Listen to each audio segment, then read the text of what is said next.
Assalamualaikum warahmatullahi wabarakatuh. Perkenalkan, nama saya Rosyati dengan NIM 22086274. Baik, di sini saya akan mempresentasikan hasil bisnis saya, yaitu bisnis minuman boba. Adapun alasan saya memilih usaha minuman boba, yang pertama yaitu alasan memilih usaha ini karena di sekitar rumah masih belum ada yang menjual minuman boba yang kekinian pada saat ini. Yang kedua, bahan baku untuk minuman boba ini bertahan lama sehingga tidak berisiko basi. Dan yang ketiga, modal yang terjangkau dan menghasilkan laba yang agak besar. Dan yang keempat, mudah menarik konsumen karena minuman boba tidak membosankan dan ada berbagai macam varian rasa. Dan yang kelima yaitu berminat bisa dari anak kecil sampai orang dewasa dikarenakan harganya terjangkau.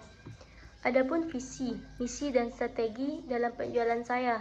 Yang pertama itu yaitu visinya mengembangkan usaha minuman boba agar bisa dikenal orang-orang di berbagai daerah dengan cita rasa yang khas dan bisa membuka cabang di daerah lain.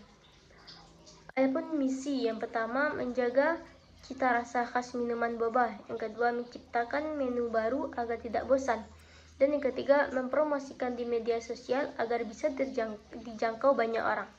Adapun strategi dari bisnis saya ini yaitu mengutamakan kualitas bahan baku agar tetap menjaga cita rasa minuman boba serta mempromosikan melalui media sosial dan pembelian secara delivery.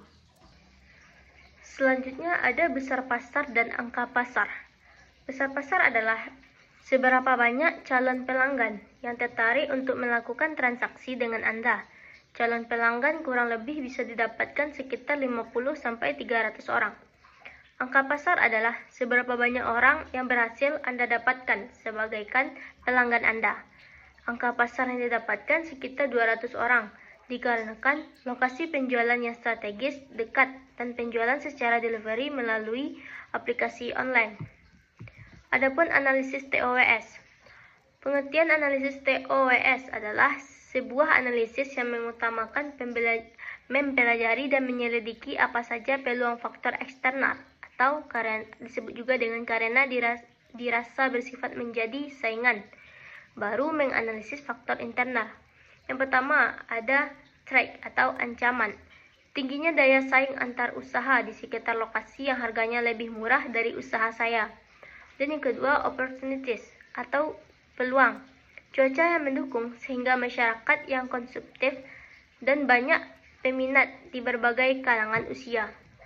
Dan yang ketiga weaknesses atau kelemahan. Bahan baku boba akan basi jika tidak disimpan di lemari pendingin. Dan yang keempat, strike atau kekuatan. Minuman boba tidak membosankan jika konsumsi setiap hari dan bisa didapatkan dengan harga yang lebih murah pada umumnya. Selanjutnya ada gambaran proses produksi.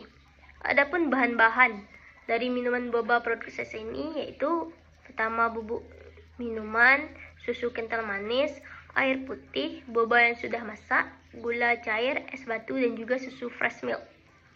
Cara pembuatannya sangat mudah, yaitu ambil bubuk minuman sesuai takaran ke dalam gelas, lalu beri air putih 200 ml, lalu ditambahkan susu kental manis 2 sendok makan, lalu aduk dengan kocokan sampai merata. Setelah itu, masukkan boba ke gelas plastik, lalu masukkan es batu secukupnya. Setelah itu, masukkan bubuk minuman yang sudah dilarutkan tadi, lalu beri gula 2 sendok makan. Dan yang terakhir, tuangkan susu fresh milk 100 ml. Selanjutnya ada pun kebutuhan pembiayaan. Seperti yang sudah saya jelaskan tadi, ada nama bahan-bahannya, ada satuannya atau kilogram atau lainnya, dan juga harga dan juga jumlahnya. Seperti yang sudah saya terangkan di PPT saya ini. Kebutuhan pembiayaan yang di rincian tersebut kira-kira menghasilkan 66 gelas. Jadi, jika lebih dari itu, maka pengeluaran akan bertambah sesuai jumlahnya. Jumlah produksi 66 gelas dikali 10.000 sama dengan 660.000. Keuntungan yang didapatkan. Keuntungan sama dengan hasil dikurang modal. Hasilnya 660.000 dikurang modal 331.780 dan hasilnya 328.220.